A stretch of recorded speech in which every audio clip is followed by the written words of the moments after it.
बिस्मिल्लाहिर्रहमानिर्रहीम अस्सलाम वालेकुम। आज की वीडियो में जो है हम चैप्टर नंबर 16 को कवर करने की कोशिश करेंगे। तो BD84 मैं बुक यूज़ कर रहा हूँ इसके लिए। अच्छा, जो हमारा चैप्टर 16 है इसमें हमने इंटीरियर एब्डोमिनल वाल पढ़नी है, ठीक है।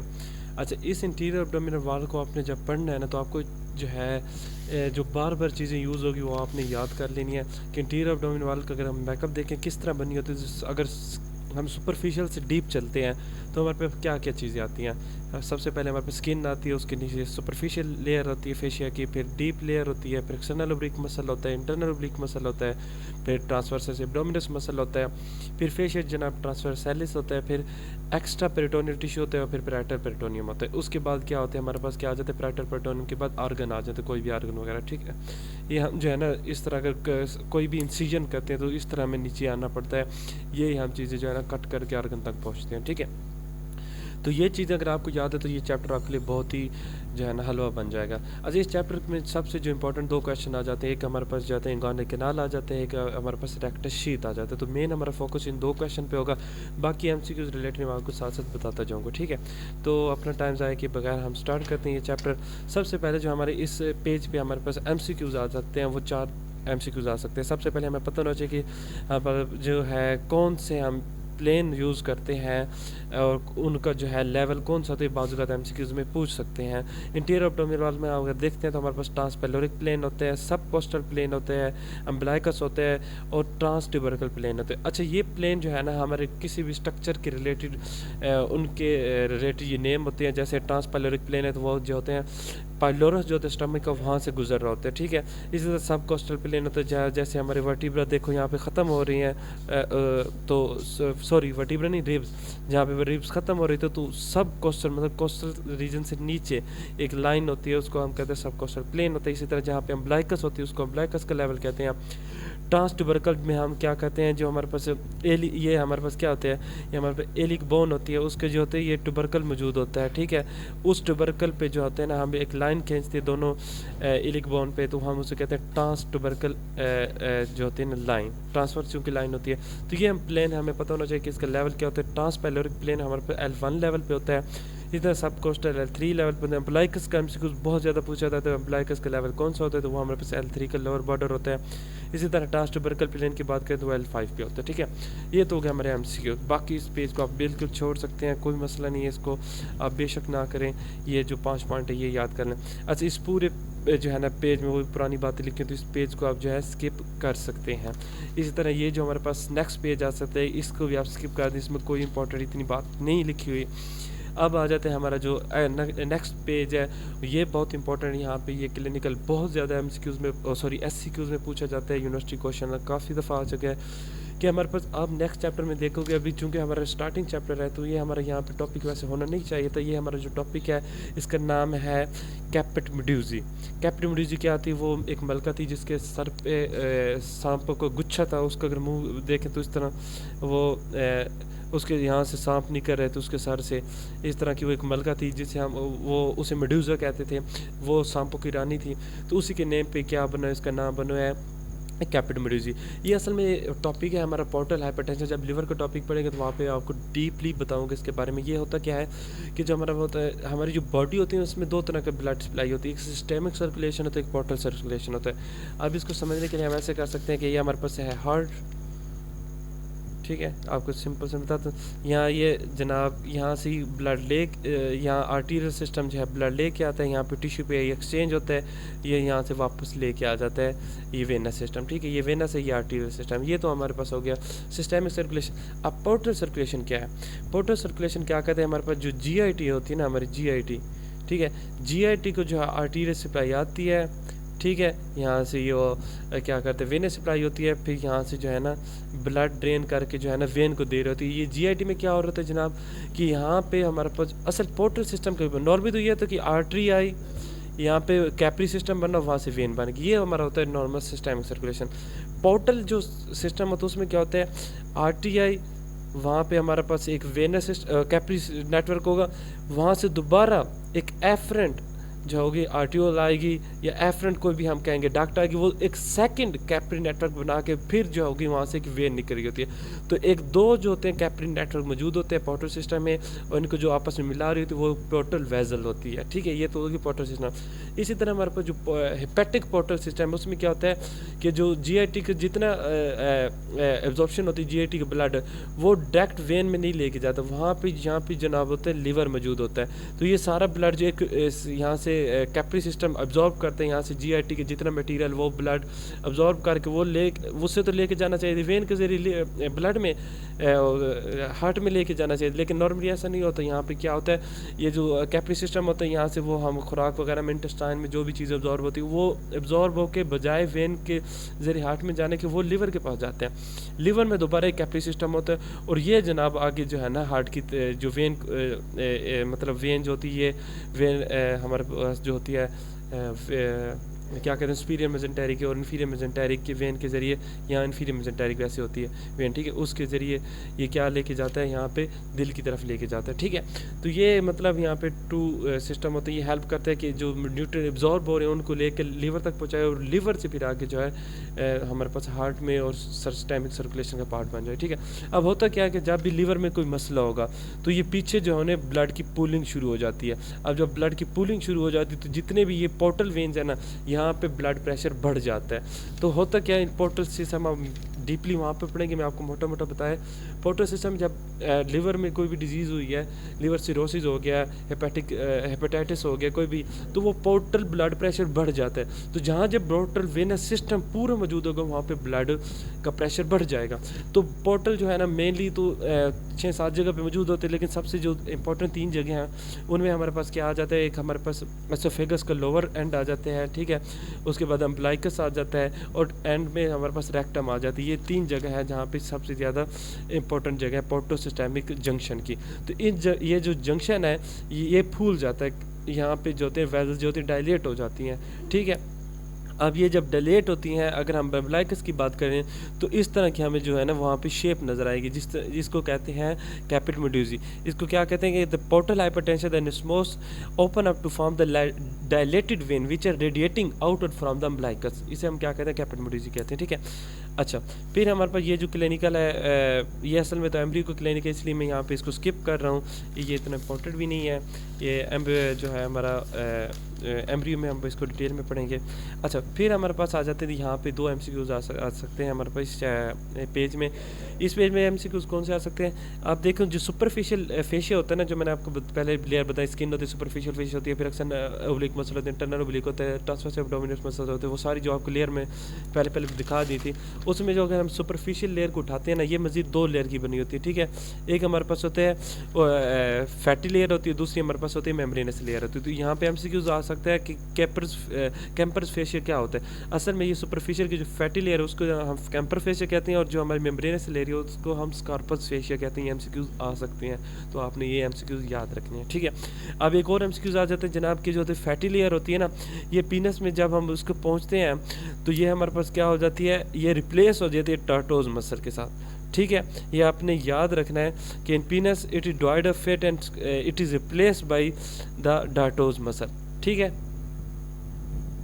इसी तरह हम जब बात करते हैं मेम्ब्रेनस लेयर की, तो वो हमारे पास जब प्रीनियम के लेवल, ये तो डोमन में उसे कहते हैं Scarpa's fascia, Camper's fascia, superficial layer जो पार्टीशन है, जब ये पेल्विस में पहुंचती हैं, ठीक है, तो उस वक्त हम उनको क्या कहते हैं कोलिज फेशिया कहते हैं। तो कोलिज फेशिया क्या है, ये मेम्ब्रेनस फेशिया ही है, लेकिन ये प्रीनियम में जब होता है तो हम उसको क्या कहते हैं कोलिज फेशिया कहते हैं, और जब एब्डोमेन में होता है मेम्ब्रेनस लेयर उसको हम स्कार्पस फेशिया कहते हैं। ये MCQs आ सकते हैं, ठीक है। बाकी इसमें ये जो है ना क्यूटेनियस नर्व सप्लाई आपने सिंपल सी याद करनी है, जो इंटीरियर एब्डोमेन वाले की क्यूटेनियस सप्लाई होती है वो T7 से लेकर T12 तक होती है, लोअर 6 जो होती है ना थोरेसिक लव इसमें शामिल होती है, ठीक है।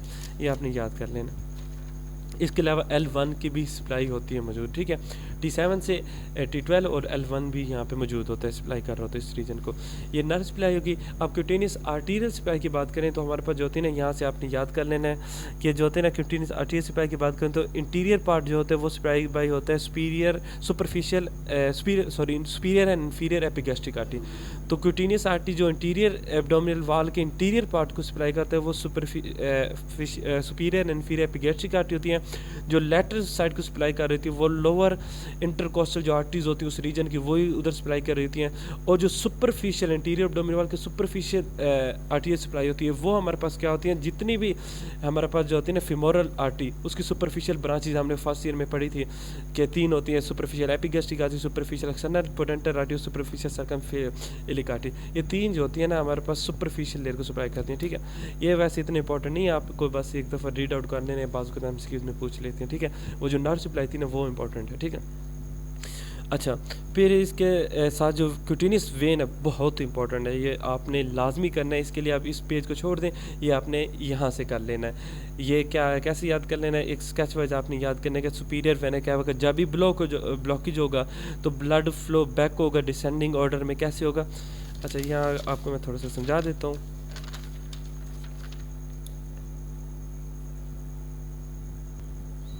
अच्छा, मैंने आपको समझाने के लिए वीडियो को पास करके ये डायग्राम बनाई थी। अच्छा, होता क्या है कि हमारे पास जो होता है ना हार्ट जो होता है वहाँ से आपने पढ़ा होगा कि हमारे पास जो हार्ट होता है वहाँ से सुपीरियर जो है ना सुपीरियर वेना कैवा होता है, और वो सुपीरियर वेना कैवा ड्रेन होता है राइट एट्रियम में, ठीक है। इसी तरह इन्फीरियर वेना कैवा भी राइट एट्रियम में ड्रेन होता है, ठीक है। तो इसने आपने इस तरह समझना है कि अगर हम अपर लिम्ब की बात करें तो अपर लिम्ब मोस्टली जो है ना अपर लिम्ब का जितना ब्लड आता है वो एक्सरी वेन में आता है। फर्स्ट ईयर याद करें, एक्सरी वेन से सबक्लेवियन वेन में जाता है, वहाँ से ब्रैकियोसेफेलिक और सुपीरियर वेना कैवा के जरिए राइट एट्रियम में आ जाता है, याद है ना आपको। तो ये हमारे पास था अपर लिम्ब। लोअर लिम्ब में आपने पढ़ा था वो जितना भी सुपरफिशियल ब्लड इकट्ठा करके ग्रेट सैफिनेस मोस्टली जो है वेन लेके आती है ब्लड, वो ग्रेट सैफिनेस जो होती है वो शॉर्ट सैफिनेस के साथ मिलके फिर वो ब्लड जो है फेमोरल वेन में जाता है वहाँ से, और वहाँ से इवेंचुअली जो है ना वैसे तो दरम्यान में इलिक वेन भी आ जाती है, लेकिन इवेंचुअली फेमोरल वेन से इन्फीरियर वेना कैवा में चला जाता है, वो वहाँ से राइट एट्रियम में। तो ये अपर लोअर लिम्ब आपने फर्स्ट ईयर में पढ़ लिया था। तो उस कंसेप्ट को याद करें तो अपर लिम्ब और लोअर लिम्ब के दरम्यान एक जंक्शन होता था। एक्सरी वेन की जो लैटरल थोरैसिक वेन थी वहाँ से जनाब एक ब्रांच निकलती थी, वो लैटरल थोरैसिक वेन, और जो ग्रेट सैफिनेस के साथ एक वेन है सुपरफिशियल एपिगैस्ट्रिक वेन, ठीक है। वहाँ से जनाब सुपरफिशियल ये मैंने क्या लिखा हुआ है, सुपरफिशियल एपिगैस्ट्रिक वेन है ये, ठीक है। ये आपस में कनेक्ट करती हैं थ्रैको एपिगैस्ट्रिक वेन के साथ। यहाँ पे होना चाहिए था थ्रैको, ये है हमारे पास थ्रैको एपिगैस्ट्रिक वेन ये, और यहाँ पे वैसे मुझे बनानी चाहिए था अलग कलर। ये यहाँ पे हमारे पास होता है थ्रैको एपिगैस्ट्रिक वेन जो होती है वो ग्रेट सैफिनेस वेन में डायरेक्ट नहीं आती बल्कि सुपरफिशियल एपिगैस्ट्रिक वेन के जरिए आती है, ठीक है। तो यहाँ पे जो जंक्शन है वो हमारे पास थ्रैको एपिगैस्ट्रिक वेन है, ठीक है। अब वो कह रहे हैं कि जब ना सुपीरियर वेना कैवा ब्लॉक होता है, ठीक है, यहाँ पे हो गया ब्लॉक, ठीक है, तो ब्लड जो है ना ये बेशक अपर लिम्ब वाला सारा इकट्ठा हो जाए वो राइट एट्रियम में नहीं जा सकेगा। तो वो क्या होता है जनाब, बैक फ्लो होता है। सुपीरियर वेना कैवा से बैक फ्लो होकर जनाब ब्रैकियोसेफेलिक वेन में आएगा, वहाँ से बैक फ्लो होकर सबक्लेवियन वेन में आएगा, वहाँ से बैक फ्लो होकर एक्सरी वेन में, वहाँ से लैटरल थोरैसिक में जाएगा, वहाँ से थ्रैको एपिगैस्ट्रिक में जाएगा, लैटरल थोरैसिक थ्रैको एपिगैस्ट्रिक में जाएगा, वहाँ से सुपरफिशियल एपिगैस्ट्रिक में जाएगा। और ये जो देखो ना ये वाला असल में जंक्शन जो है ना ये थ्रैको एपिगैस्ट्रिक वेन, ठीक है। वहाँ से ना ग्रेट सैफिनेस में जाएगा, वहाँ से फेमोरल में जाएगा, इन्फीरियर वेना कैवा में आके हार्ट में चला जाएगा। ये 2 नंबर का आता है, इसी तरह फ्लो आपने याद करना है। अच्छा, ये तो हो गया ब्लॉक के जब सुपीरियर वेना कैवा में। अगर इन्फीरियर वेना कैवा में ब्लॉक की तो फिर क्या होता है, फिर जनाब जो है बैक फ्लो के ब्लड जाएगा फेमोरल वेन में, ये देखो बैक फ्लो होके जनाब कॉमन इलिक मैंने दरम्यान में नहीं बनाई थी, ये देखो एक्सटर्नल इलिक छोड़कर आप डायरेक्ट भी लिख सकते हैं, इन्फीरियर वेना के फेमोरल वेन में जाएगा, वहाँ से ग्रेट सैफिनेस में जाएगा, वहाँ से सुपरफिशियल एपिगैस्ट्रिक में जाएगा, देखो कितना आसान हो गया, वहाँ से थ्रैको एपिगैस्ट्रिक में चला जाएगा, वहाँ से थ्रैको एपिगैस्ट्रिक में लैटरल थोरैसिक में जाएगा, लैटरल एक्सरी वेन में चला जाएगा, वहाँ से सबक्लेवियन में जाएगा, वहाँ से ब्रैकियोसेफेलिक में जाएगा, वहाँ से सुपीरियर वेना कैवा के जरिए हार्ट में चला जाएगा। तो देखो यहाँ से आप कितना आसानी से ये बता सकते हैं। अच्छा, फिर जब इसको जो है ना अगर आ जाता है एक्सटर्नल ओब्लिक मसल, ये जो टेनर एब्डोमिनल वाल के मसल वैसे इतने इंपॉर्टेंट नहीं है, कभी मैंने नहीं देखे कि किसी को ये आ जाए। यहाँ आपने इसकी सिर्फ जो है ना नाम याद कर लें, नर्व सप्लाई याद करनी, ठीक है। अच्छा, और ज़्यादा किसी ने करना हो तो वहाँ जो है वो आप कर सकते हैं स्नेल का जो है ना वो टेबल मौजूद है इन मसल का, 5 मसल का। तो इसकी मैं तो कहता हूँ सिर्फ नर्व सप्लाई याद कर लें, ठीक है। फिर हमारे पास इंग्वाइनल रिंग की बात आ जाती है कि इंग्वाइनल रिंग जो होता है वो किस चीज़ से बना होता है, ये पूछ लेते हैं। वो जनाब इंग्वाइनल रिंग जो होता है वो एक्सटर्नल ओब्लिक जो मसल है ना उसके एपिन्यूरोसिस का जो है ना उससे बना होता है। ये आपने इससे में ये याद कर लेनी है। और बाकी जो है इसके अटैचमेंट आप एक दफ़ा रीड कर लें इंग्वाइनल लिगामेंट की, जो है ना ये कभी कभी पूछ लेते हैं। अटैचमेंट आपने बिल्कुल सिंपल सी है, तो वो आपने फर्स्ट ईयर में पढ़ी, इसलिए मैं यहाँ पे इसको टाइम ज़ाया नहीं करना चाहता। अच्छा, फिर जो है ना क्रेमेस्टेरिक एक मसल हमारा आ जाते हैं इंटीरियर एब्डोमिनल के लोअर पार्ट में। वो आपने याद रखना है कि उसकी जो होती है ना नर्व सप्लाई, वो होता है genital branch of genitofemoral nerve. Simple से आपने इतना याद करना है, ये बाकी इसमें आपने डीप नहीं जानना कि ये क्या मसल होता है। कभी इसमें के मसल के बारे में इतना ज़्यादा पूछे हुए नहीं है, तो आप जो है ना इसको छोड़ सकते हैं, ठीक है। अच्छा, फिर इस पेज में जवाब आ जाते हैं। इस पेज में जो है ना हमारे पास क्या होता है, इसमें हमारे पास 2 क्लिनिकल बहुत ज़्यादा इंपॉर्टेंट आ जाते हैं, ठीक है। एक जो क्लिनिकल है व्हाट इज़ विज़रोटॉप्सिस, ठीक है। विज़रोटॉप्सिस हमारे पास क्या होता है कि जब भी हम एक्सरसाइज करते हैं तो वो हमारे इंटीरियर एब्डोमिनल मसल जो होते हैं ना वो नॉर्मल रहते हैं। लेकिन जब कोई बंदा एक्सरसाइज करना छोड़ देते हो तो वो जो इंटीरियर एब्डोमिनल मसल जो है उनकी जो टोन होती है वो ख़त्म हो जाती है, जिसकी वजह से वो जो इंटेस्टाइन वगैरह वो सारी बल्ज आउट होके इंटीरियर एब्डोमिनल से बाहर की तरफ ऑर्गन जो है ना वो बाहर की तरफ मूव करते हैं, जिसे हम कहते हैं कि वो एक टाइप का हर्निया पैदा कर जाते हैं और उसे हम कहते हैं विज़रोटॉप्सिस, ठीक है। अच्छा, फिर हमारे पास ये एससीक्यूज आ जाते हैं कि हमारे पास जो इंटीरियर एब्डोमिनल से कौन सा इंसिजन सबसे बेहतरीन है, ठीक है। तो ये आपने यहाँ से ना यहाँ तक रीड कर लेना, इतना मुश्किल नहीं है। वो 3 तरह के इंसिजन दिए, supra umbilical, median incision, infra umbilical, median incision और पैरामीडियन इंसिजन, ठीक है। इसका मतलब क्या, इसका मतलब ये कि ये देखो ना अम्बिलिकस है और ये मिड लाइन में जो इंसिजन होते हैं उसे कहते हैं मीडियन इंसिजन, ठीक है। अब अम्बिलिकस से ऊपर जो मीडियन इंसिजन होता है वो सुप्रा अम्बिलिकल मीडियन इंसिजन होता है। इसी तरह नीचे जो इंफ्रा अम्बिलिकल, और जो अम्बिलिकस जो मीडियन जो लाइन है उससे साथ वाला होगा वो पैरामीडियन होगा, ठीक है। तो इन 3 के बारे में कुछ खुशियात इन्होंने दी हुई हैं कि क्या क्या इनकी खुशियात है, तो वो हम देख लेते हैं कि क्या क्या खुशियात हैं। ये जो है ना पूछ लेते हैं कि कौन सा इंसिजन अच्छा है और उसमें क्या क्या डिफेक्ट है, ठीक है। सुप्रा मीडियन इंसिजन की बात करते हैं, अम्बिलिकल मीडियन इंसिजन की बात करें तो वो हमारे पास क्या होता है कि वो हमें पहली बात तो है कि लीनियर अल्बा पे होते हैं। ये हमें पता है कि मीडियन इंसिजन में हमारे पास जो होते हैं ना लीनियर अल्बा पे इंसिजन होते हैं, ठीक है। अच्छा, इससे फ़ायदा क्या होता है कि वो चूँकि इंसिजन लीनियर अल्बा में है तो वहाँ पे आपने पता है कि लीनियर अल्बा पे ना तो नर्व सप्लाई होती है, ना कोई ब्लड सप्लाई होती है और ना पे वहाँ पे कोई मसल होता है, जिसकी वजह से ना तो वो चूँकि ब्लड लेस है और वहाँ पे मसल भी नहीं, नर्व भी नहीं है, तो तीनों चीज़ें क्या हो सकती है, इनके डैमेज प्रिवेंट हो सकते हैं। लेकिन इसका नुकसान भी है। नुकसान ये है कि चूँकि वहाँ पे नर्व सप्लाई ब्लड सप्लाई नहीं है तो वहाँ पे जो है ना जो है हर्निया का जो इंजरी है वो जो है वाउंड बहुत अरसे के बाद वो होता है नॉर्मलाइज होता है, क्योंकि वहाँ पे ब्लड सप्लाई नहीं है, ठीक है। तो वो रीजनरेशन वहाँ पे कैपेबिलिटी स्लो होती है, तो वहाँ पे एक स्कार टिश्यू बन जाता है, ठीक है।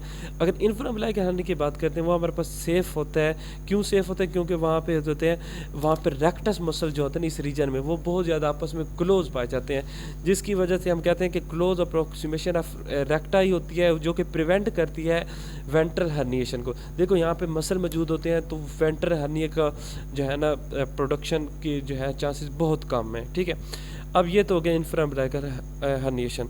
अब पैरामीडियन की बात करें तो पैरामीडियन जो होते हैं वो रेक्टस शीथ के अंदर से होते हैं और ये इन दोनों जो मीडियन इंसिजन से ज़्यादा जो होते हैं ना सेफली होते हैं, ठीक है।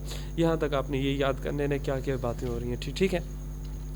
अच्छा, फिर जो है बात कर लेते हैं इस चैप्टर के इम्पोर्टेंट के लिए जो क्वेश्चन जो पूछा जाता है वो है रेक्टस शीथ के बारे में। अब रेक्टस शीथ ने आपने अगर याद करना है तो बहुत आसानी से आपको हो जाएगा, आपने ये चीज़ें याद रखनी है, ठीक है। Skin superficial facial deep facial, ये मैंने आपको पहले बताया था, यही चीज़ें बार बार यूज़ होंगी, ठीक है। अब ये कर लेते हैं हम रेक्टस शीथ क्या होती है। अब देखो जनाब हमारे पास ये जो मसल होते हैं ना इसमें मैंने आप देखें तो मैंने एक्सटर्नल ओब्लिक, इंटरनल ओब्लिक और ट्रांसवर्स एब्डोमिनस 3 मसल लिखे, लेकिन मैंने यहाँ पे रेक्टस एब्डोमिनस मसल नहीं लिखा। उसकी वजह क्या है कि ये सारी चीज़ें तरतीब से ऐसे चल रही होती हैं। रेक्टस मसल जो है ना वो कभी कभी क्या करता है कि यहाँ पे आ जाता है, फिर जो एब्डोमेन से हम थोड़ा सा जैसे हम एब्डोमेन ये देखें ना, ये एब्डोमेन हमारा पड़ा है, ठीक है।